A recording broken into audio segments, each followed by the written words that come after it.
Hello everyone, my name is Hannah Riley and today I'll be going over the Risk and Returns Security Case A.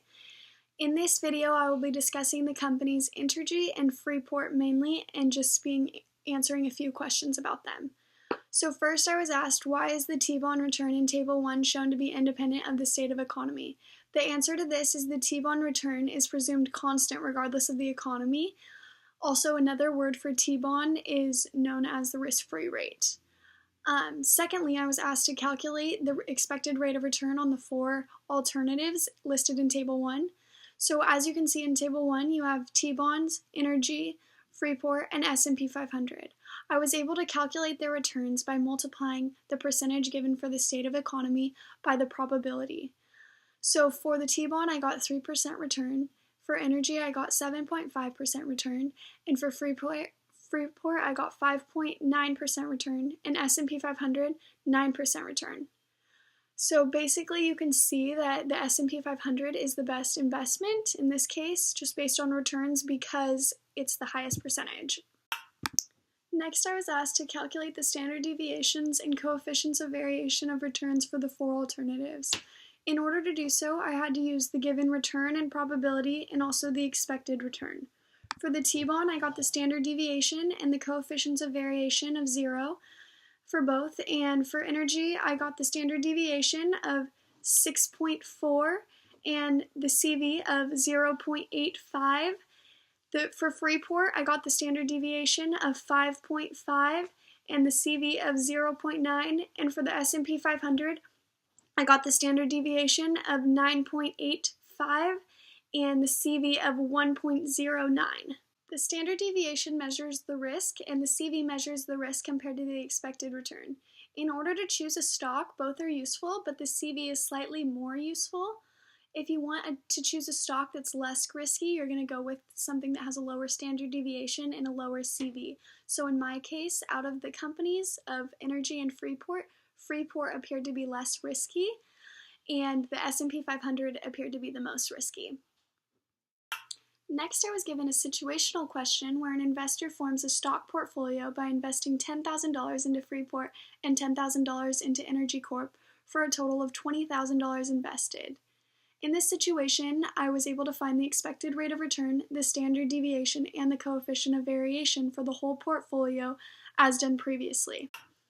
For the portfolio of Freeport and Entergy, I found the standard deviation to be 1.075, the CV of 0.25, and the portfolio expected return of 6.7.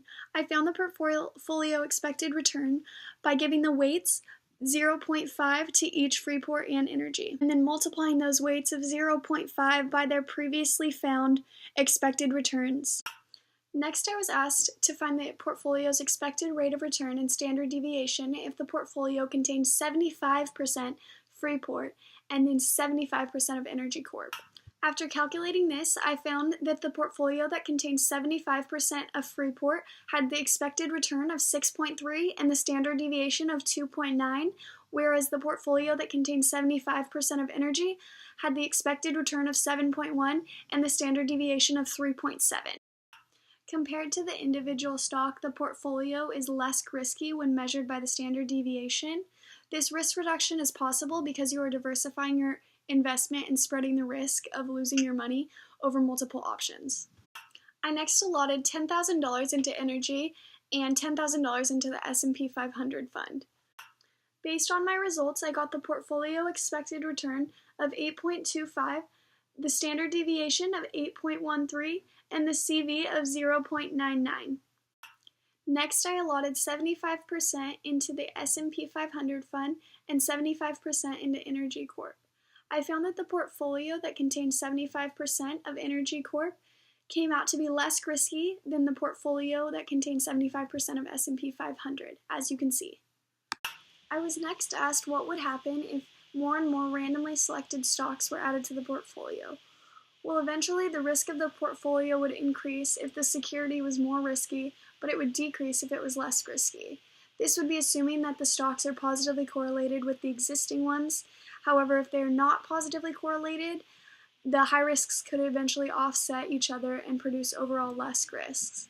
However, a common tactic we should keep in mind is that a more diversified portfolio usually creates less risk. I next found the slope coefficients for the T-bond, Energy, and Freeport, and then compared these on a graph to the S&P 500 return. The slope coefficient is also known as the beta. Based on the results, you can see that the T-bond, which is represented by the gray line, has a beta of 0. The blue line, which represents energy, has a beta of 0.3, and Freeport, which is represented by the orange line, has a beta of 0.6. Next, I plotted the security market line, and in order to do this, I found the required rate of return by using CAPM. After changing the beta to 0.6, you can see the required rate becomes 6.6%, which is ultimately a good sign for investors because it is lower than the required rate, ultimately meaning there's lower volatility in this stock than the market. I was next asked what would happen to Energy Corp's required rate of return if inflation expectations increased by 3% above the estimate. Well, according to that, the required rate return would actually be higher than the expected rate of return, as you can see.